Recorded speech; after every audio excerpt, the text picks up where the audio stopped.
आपल्या संपूर्ण जगाला चालवणारं हे जे महाकाय पॉवर ग्रिड आहे ना, ते एका अतिशय नाजूक समतोलावर उभं आहे. म्हणजे जर आपण विचार केला तर जगभरातल्या लाखो केबल्समधनं वाहणारी वीज ही केवळ एक ऊर्जा नाहीये. हो ना, नक्कीच नाही. ते एक अत्यंत अचूक आणि लयीत चालणारं नृत्य आहे असं म्हणता येईल. अगदी बरोबर. आणि जर या व्होल्टेज आणि करंट यांच्यातील जो ताल आहे तो अगदी मिलीसेकंडने जरी चुकला ना, तरी संपूर्ण शहरे अंधारात बुडू शकतात. हो ना, आणि या विजेच्या अदृश्य तालाला नियंत्रित करणारे काही मूलभूत घटक असतात. बरोबर. आणि म्हणूनच आजच्या या सखोल विश्लेषणात आपण याच तालामागचे जे मुख्य सूत्रधार आहेत, रेझिस्टर, इंडक्टर आणि कॅपॅसिटर, यांचा अगदी मुळापासून वेध घेणार आहोत. म्हणजे आज आपण फक्त वरवरची माहिती घेणार नाही आहोत. नाही, अजिबात नाही. आपण एका IIT प्राध्यापकाच्या शैलीत या संकल्पना समजून घेणार आहोत. हो. आणि जेव्हा हे घटक सर्किटमध्ये अगदी एकटे असतात, म्हणजेच शुद्ध किंवा प्युअर स्वरूपात असतात, हं. तेव्हा अल्टरनेटिंग करंट म्हणजेच AC सोबत त्यांची वर्तणूक कशी असते हे आपण पाहणार आहोत. म्हणजे आज आपण प्युअर AC सर्किट्सच्या मूलतत्वांवर लक्ष केंद्रित करणार आहोत. आपला पहिला विषय हाच आहे. हो, स्लाइड 1 प्रमाणे AC मूलतत्वे, शुद्ध AC सर्किट्स. पण मला एक सांग, सर्किटमध्ये इतर कोणत्याही गोष्टीची भेसळ नसताना हे शुद्ध घटक कसे वागतात हे समजून घेणं एवढं महत्वाचं काय? हे बघ, जसे एखादा गुंतागुंतीचा पदार्थ बनवण्यापूर्वी आपल्याला प्रत्येक मसाल्याची मूळ चव समजून घेणं गरजेचं असतं ना, अगदी तसंच आहे. मोठे सर्किट समजण्यासाठी आधी हे मूलभूत घटक समजणं आवश्यक आहे. अच्छा, म्हणजे हा एक भक्कम पाया तयार करण्यासारखा आहे. अगदी बरोबर. या सखोल विश्लेषणाचा मुख्य उद्देश फेज, वेव्हफॉर्म्स आणि रिॲक्टन्स समजून घेणं हा आहे. तू स्लाइडवरील आकृती बघितलीस तर त्यात रेझिस्टन्स, इंडक्टन्स आणि कॅपॅसिटन्सच्या वेव्हफॉर्म्स दाखवल्या आहेत. इंडक्टन्समध्ये व्होल्टेज 90 अंशांनी पुढे आहे आणि कॅपॅसिटन्समध्ये व्होल्टेज 90 अंशांनी मागे आहे. हो, आणि हे सर्व घटक प्रगत सिरीज AC सर्किटसाठी कसा पाया तयार करतात हे आपण आज पाहणार आहोत. मस्तच. तर मग आपण आपल्या अध्ययनाची उद्दिष्टे काय आहेत हे पाहूया. स्लाइड 2 वर याचा स्पष्ट रोडमॅप दिलाय. हो, या स्लाइडवर 4 मुख्य उद्दिष्ट आहेत. पहिलं म्हणजे शुद्ध रेझिस्टन्स, इंडक्टन्स आणि कॅपॅसिटन्सची व्याख्या करणं. दुसरं, करंट आणि व्होल्टेजमधील फेज संबंधांचं विश्लेषण करणं. आणि तिसरं म्हणजे वेव्हफॉर्म्स आणि फेजर डायग्रॅम्स काढायला शिकणं, बरोबर? अगदी बरोबर. आणि चौथं उद्दिष्ट आहे इंडक्टिव्ह आणि कॅपॅसिटिव्ह रिॲक्टन्सचं गणितीय कॅल्क्युलेशन करणं. बापरे, म्हणजे बरंच काही शिकायचं आहे आपल्याला आज. हो, पण हे सगळं फक्त पाठांतर करण्यासाठी नाहीये हं. AC करंटच्या वर्तणुकीचा स्वभाव ओळखण्यासाठी हे अत्यंत आवश्यक आहे. अच्छा, मग आता स्लाइड 3 कडे बघूया. प्रस्तावना. शुद्ध AC सर्किट्स का? या संकल्पनेच्या मुळाशी जायचं झालं तर शुद्ध सर्किट म्हणजे नेमकं काय? शुद्ध सर्किट म्हणजे असं सर्किट ज्यामध्ये फक्त एकाच प्रकारचा घटक असतो. म्हणजे समजा फक्त रेझिस्टर किंवा फक्त इंडक्टर. आणि जेव्हा आपण तिथे अल्टरनेटिंग व्होल्टेज लागू करतो तेव्हा काय होतं? जेव्हा ऑल्टरनेटिंग व्होल्टेज, ज्याला आपण V म्हणूया, ते लागू केलं जातं तेव्हा त्यामुळे ऑल्टरनेटिंग करंट म्हणजे I प्रवाहित होतो. बरोबर. आणि या दोघांमधील जो फेज डिफरन्स असतो त्यावरून सर्किटचं संपूर्ण वर्तन ठरतं, होय ना? होय ना. स्लाइडमधील ब्लॉक डायग्राम बघ. तिथे AC सोर्स एका प्युअर कॉम्पोनेंटला जोडलेला आहे. हाच तो पाया आहे जिथून विजेचा अभ्यास खऱ्या अर्थाने रंजक होतो. आता हळूहळू उलगडतंय. मग आपण पहिल्या घटकाकडे वळूया. स्लाइड 4, शुद्ध रेझिस्टन्समधील AC प्रवाह. हो, या सर्किटमध्ये फक्त शुद्ध रेझिस्टर असतो, ज्याला आपण R म्हणतो. इथे 2 महत्वाची सूत्र आहेत. व्होल्टेजचं समीकरण आहे V = Vm sin ωt. आणि करंटचं समीकरण आहे I = Im sin ωt. पण एक मिनिट, इथे मला एक गोष्ट दिसतीये. काय? दोन्ही समीकरणामध्ये ω_t हा भाग अगदी समान आहे. म्हणजे याचा अर्थ काय घ्यायचा आपण? अत्यंत अचूक निरीक्षण आहे तुझं. याचाच अर्थ असा की करंट हा लागू केलेल्या व्होल्टेजच्या अगदी फेजमध्ये असतो. म्हणजे ते एकत्रच चालतात असं म्हणायचं का तुला? हो, अगदी तसंच. सोबत जोडलेल्या साध्या सर्किट डायग्राममध्ये AC सोर्स आणि रेझिस्टर जोडला आहे, तिथेही स्पष्ट दिसतं. अच्छा, आता स्लाइड 5 बघूया. शुद्ध रेझिस्टन्स, वेव्हफॉर्म आणि फेजर. इथे वेव्हफॉर्म डायग्राम आणि फेजर डायग्राम खूप रंजक दिसतायत. हो ना. तिथे बघ, व्होल्टेज आणि करंटच्या दोन्ही वेव्ह फॉर्म्स शून्यापासून एकत्र सुरू होतात आणि एकत्रच संपतात. म्हणजे त्यांच्यातील फेज फरक बरोबर 0 अंश असतो. हे तर एखाद्या साध्या उपमेने सांगायचं झालं तर दोन नर्तकांसारखं आहे. दोन नर्तक म्हणजे कसं? हां, म्हणजे असे दोन नर्तक जे एकाच तालावर एकाच वेळी अचूकपणे पावलं टाकत आहेत, त्यांच्यात कोणताही विलंब नाही. क्या बात आहे, खूप छान उपमा दिलीस. आणि म्हणूनच फेजर डायग्राममध्ये व्ही आणि आय एकाच रेषेवर म्हणजे रेफरन्स लाईनवर दर्शविले जातात. रेझिस्टन्स तर खूपच सरळ मार्गी निघाला, पण मला वाटतं पुढचा घटक एवढा सोपा नसेल. स्लाइड 6 शुद्ध इंडक्टन्समधील एसी प्रवाह. तू बरोबर ओळखलेस. इथे सर्किटमध्ये फक्त शुद्ध इंडक्टर कॉईल असते, ज्याला एल म्हणतात. आणि इथे व्होल्टेजचं समीकरण आहे V = Vm sin omega T.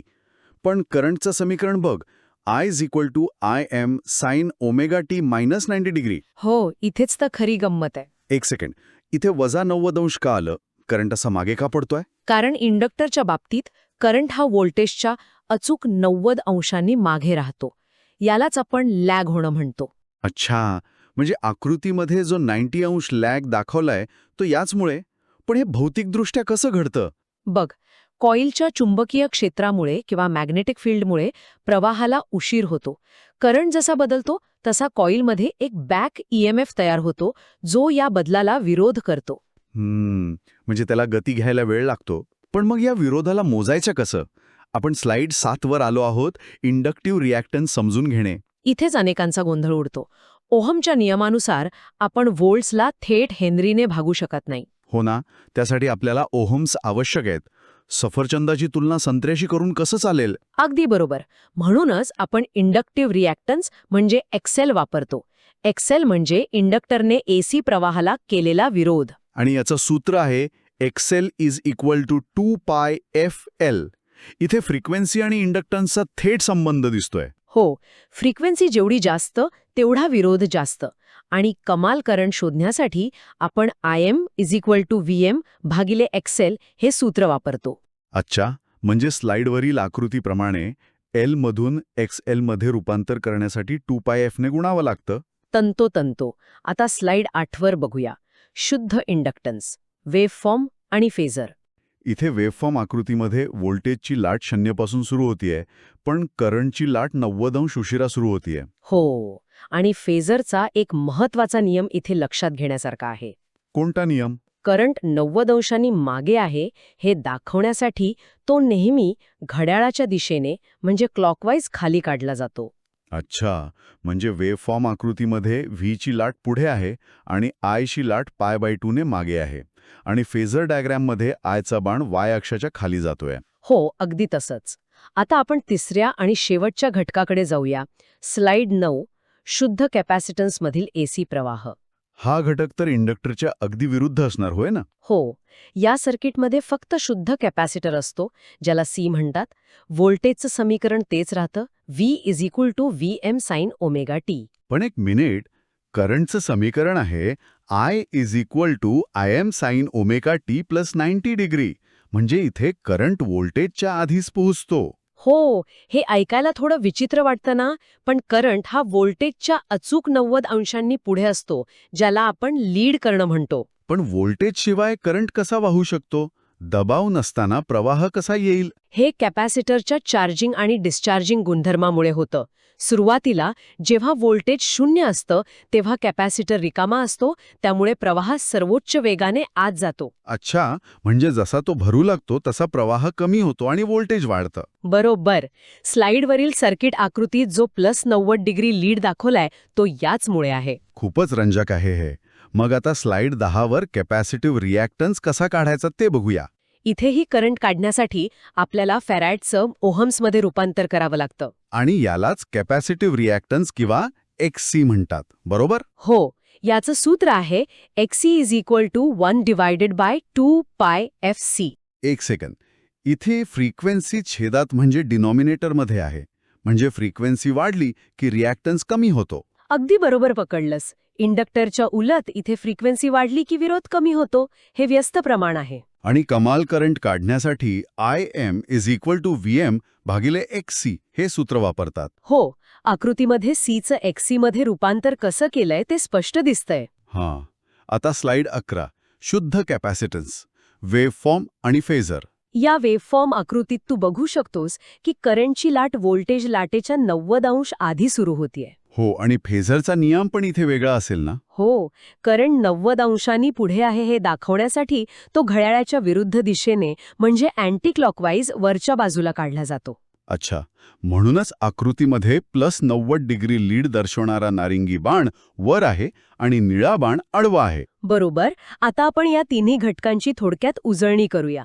Slide 12 वर आहे तुलना मॅट्रिक्स. ते असतात सूत्र आहे R=V/I.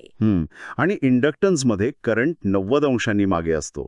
फेझरमध्ये तो खालील दिशेने असतो. आणि सूत्र आहे XL=2πfL. आणि शेवटचं कॅपॅसिटन्समध्ये करंट 90° पुढे असतो. फेझर स्केचमध्ये तो वरील दिशेने असतो. सूत्र आहे XC=1/2πfC. अगदी बरोबर. आता हे सगळं आपण शिकलो, पण याचा प्रत्यक्ष जगात काय उपयोग हे आपण स्लाइड 13 वर बघूया. हो ना, केवळ थेअरी पुरेशी नाहीये. दैनंदिन जीवनात हे कुठे वापरलं जातं? खूप ठिकाणी. प्रयोगशाळेत आपण CRO म्हणजे ऑसिलोस्कोपवर या वेव्हफॉर्म्सच्या फेज शिफ्टचं निरीक्षण करू शकतो. आणि रेझिस्टन्सचा वापर आपण उष्णता निर्माण करण्यासाठी करतो, जसे की वॉटर हीटर्स किंवा इस्त्रीमध्ये. बरोबर. आणि इंडक्टन्सचा वापर गती निर्माण करण्यासाठी होतो. मोटर्स, ट्रान्सफॉर्मर्स आणि रिलेजमध्ये इंडक्टर्स असतात. अच्छा, आणि कॅपॅसिटन्सचा वापर तो संतुलन राखण्यासाठी होतो ना? हो, उद्योगांमध्ये पॉवर फॅक्टर सुधारण्यासाठी कॅपॅसिटर बँक्स वापरल्या जातात. मोटर्समुळे जो करंट मागे पडतो त्याला कॅपॅसिटर्स पुढे खेचतात. बापरे, म्हणजे हे घटक खरोखरच आपल्या आजूबाजूला सगळीकडे आहेत. पण मला एक सांग, या सर्व गोष्टींमध्ये विद्यार्थी किंवा अभियंते सहसा कुठे चुकतात? हा खूप महत्वाचा प्रश्न आहे. आपण स्लाइड 14 वर आलो आहोत. प्रगत संकल्पना आणि सामान्य चुका. पहिली गोष्ट म्हणजे फेज ही सापेक्ष असते. सापेक्ष म्हणजे काय? म्हणजे जर आपण करंटला संदर्भ मानलं 0° तर इंडक्टरमध्ये व्होल्टेज पुढे असतं. आपण कुठून पाहतोय त्यावर ते अवलंबून असतं. अच्छा, म्हणजे पाहण्याचा दृष्टिकोन बदलला की चित्र बदलतं. आणि इतर चुका कोणत्या होतात? सर्वात मोठी चूक म्हणजे ओहेमच्या नियमात ओहेमच्या ऐवजी थेट हेनरी किंवा फॅराडचा वापर करणं. अरे रे, म्हणजे I=V/L असं करणं? हो, आकृतीमध्ये बघ, त्यावर फुली मारलेली आहे. I=V/XL हे बरोबर आहे. आणि दुसरी चूक म्हणजे फेजर चुकीच्या दिशेने काढणं. म्हणजे घड्याळाच्या दिशेने असेल तर मागे आणि विरुद्ध दिशेने असेल तर पुढे, हे लक्षात न ठेवणं. हो, तिथेच गोंधळ होतो. बरं, आता आपण आपल्या प्रवासाच्या शेवटच्या टप्प्यावर आलो आहोत. फायनल स्लाइड, सारांश आणि सराव प्रश्न. हो, अगदी साध्या शब्दांत सांगायचं तर R एकाच फेजमध्ये, L 90° मागे आणि C 90° पुढे. आणि इथे काही सराव प्रश्न पण दिलेत, जसं की शुद्ध रेजिस्टन्समुळे फेज शिफ्ट का होत नाही, किंवा इंडक्टिव्ह आणि कॅपॅसिटिव्ह रिॲक्टन्समधील फरक काय आहे. आणि एक गणित पण आहे. जर फ्रिक्वेन्सी 50 हर्ट्झ आणि L 0.1 हेनरी असेल तर XL काढा. हे प्रश्न ऐकणाऱ्यांनी नक्की सोडवून पाहावेत. नक्कीच. म्हणजे आजच्या चर्चेवरून एक गोष्ट स्पष्ट होतीये. हे 3 अत्यंत साधे वाटणारे घटक, रेझिस्टर, इंडक्टर आणि कॅपॅसिटर, जेव्हा एकत्र येतात तेव्हा ते केवळ आपल्या घरातील उपकरणेच चालवत नाहीत. हो, ते संपूर्ण जगाचे पॉवर ग्रीड नियंत्रित करतात. अगदी खरंय. आणि जाता जाता मला एक विचार करायला लावणारा मुद्दा मांडावासा वाटतो. या 3 घटकांमधील फेजचा हा लपाछपीचा खेळ जर नसता तर हे आधुनिक जग आज कसं दिसलं असतं? या प्रश्नावर विचार करतच आपण